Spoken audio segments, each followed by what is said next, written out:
Coming up, bus driver charged after 2 children and 3 adults were killed in a chain reaction crash yesterday in Northern Virginia. It appears clearly a high rate of speed, but the precise speed, we've not been able to determine that. What investigators are saying about the charter bus that slammed into traffic in a work zone, and new details about the family killed in the collision.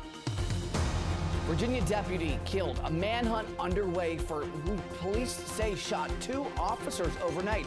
What allegedly unfolded and how the officer is being remembered for his service. Concert replacement?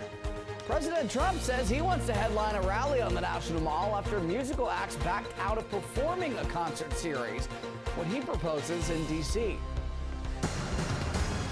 And this weekend has started off wonderfully with lots of sunshine and a bit of a breeze. Can we continue that trend going into your Sunday? Well, stick around for the answer. I've got it coming up. Stick around for supermarket savings. We're talking dollars and cents to keep cash in your wallet before your next grocery visit. We're stretching your dollar. And bird busted. An emu escaped its owner, leading Maryland State Troopers on an hours-long pursuit. You're watching the station covering all of the DMV. This is DC News Now. Good Saturday evening. Thank you for joining us for DC News Now at 9 o'clock. I'm Ben Dennis. Right to it. Charges filed. Virginia police say the bus driver involved in yesterday's crash that killed a family, another adult, and sent 44 people to the hospital is now facing 2 counts of involuntary manslaughter. Investigators say more charges against Jing Dong of Staten Island are pending. We are now learning the names of the victims killed in this horrific pileup crash.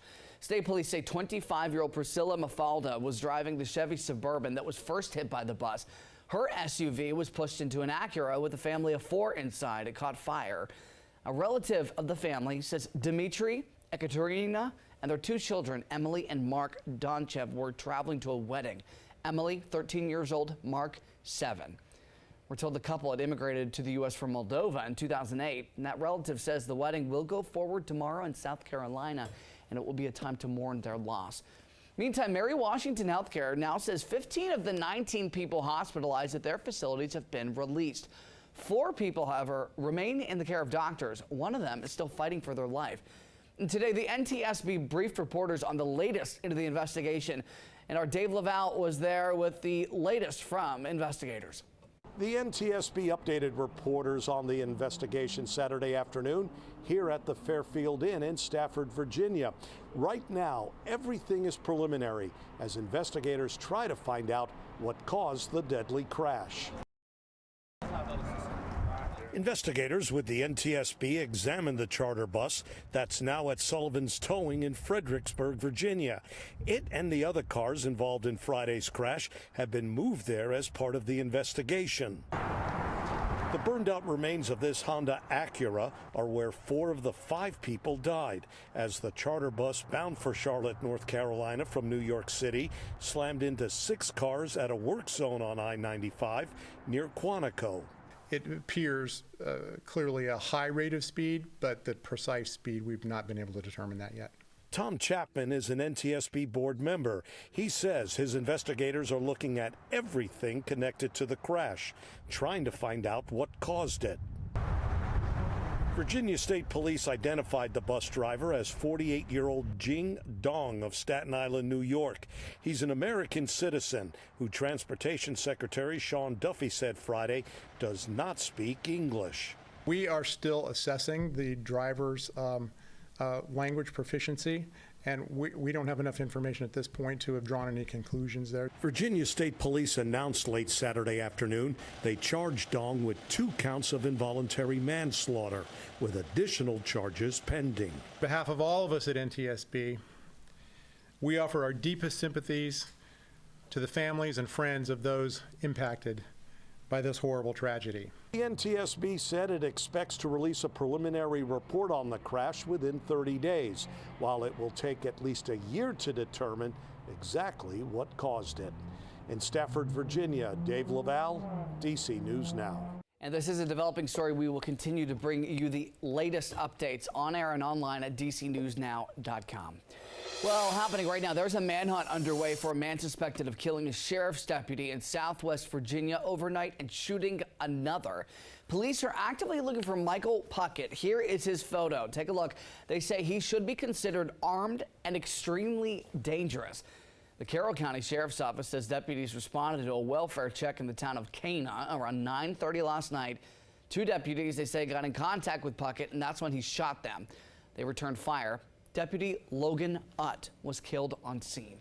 The sheriff described Utt as a devoted husband, a loving father, and a cherished friend. He served on the force since 2023. The other deputy who was shot was ultimately hit in their bulletproof vest, and they're reportedly in stable condition.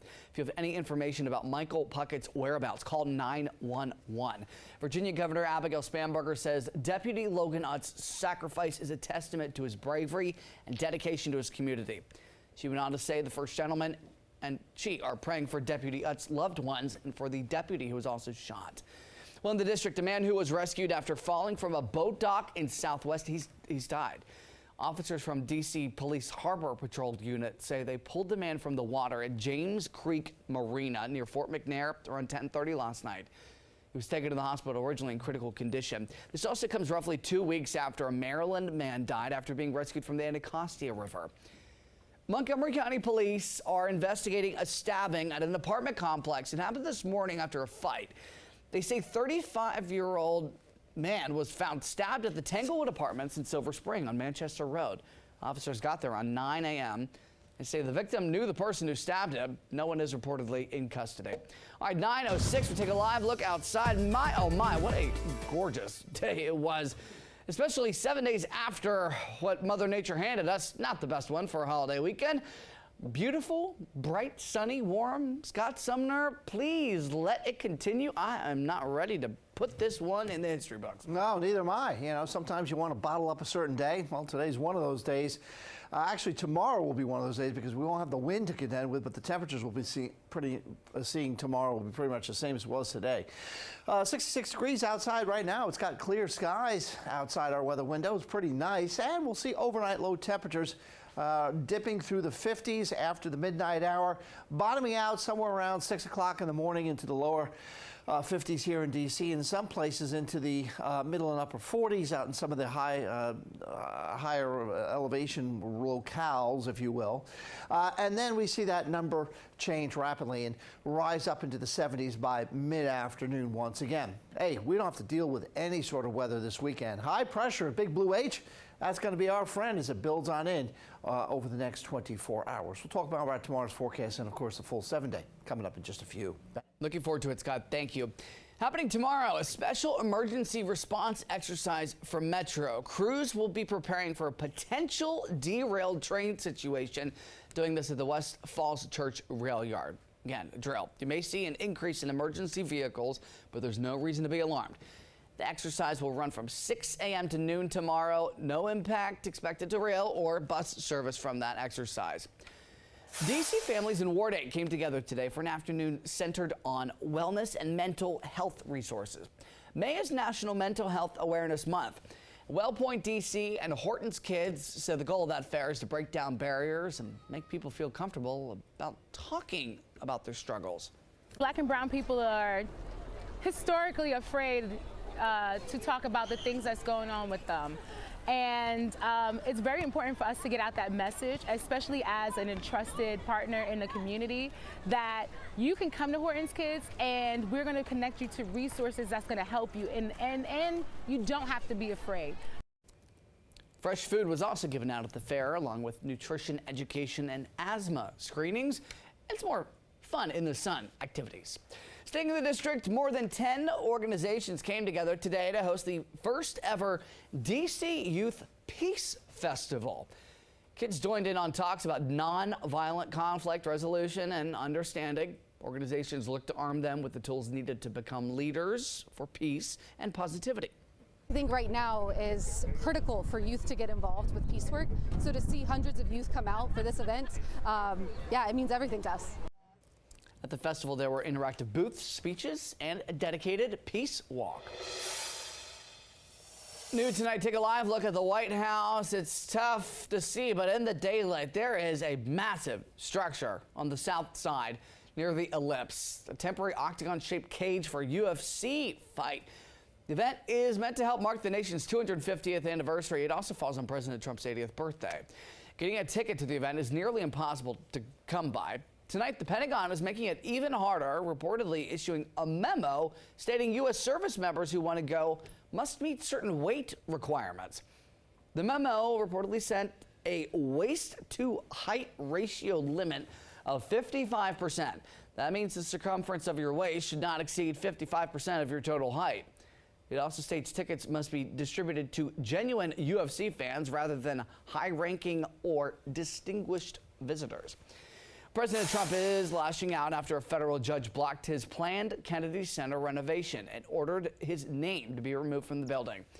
The judge ruled that the Kennedy Center board overstepped their authority, saying only Congress can name the institution and that the board's vote to close it for renovations was not legally justified. The president argued, quote, "There's never been a president of the United States who has been treated so unfairly by the courts as I." He also said he is backing away from the renovation effort and wants to return control of the Kennedy Center to Congress. Plenty of developments. Coming up, changes to DC's SNAP program. The new qualifications you need to know about. And shopping in the grocery aisle. Good news is always helping you stretch your dollar before you save on your next trip to the store. At 9:30, a new crackdown on fare evasion for public transit users. How WMATA thinks people should be paying up and how they'll be following through to get it done.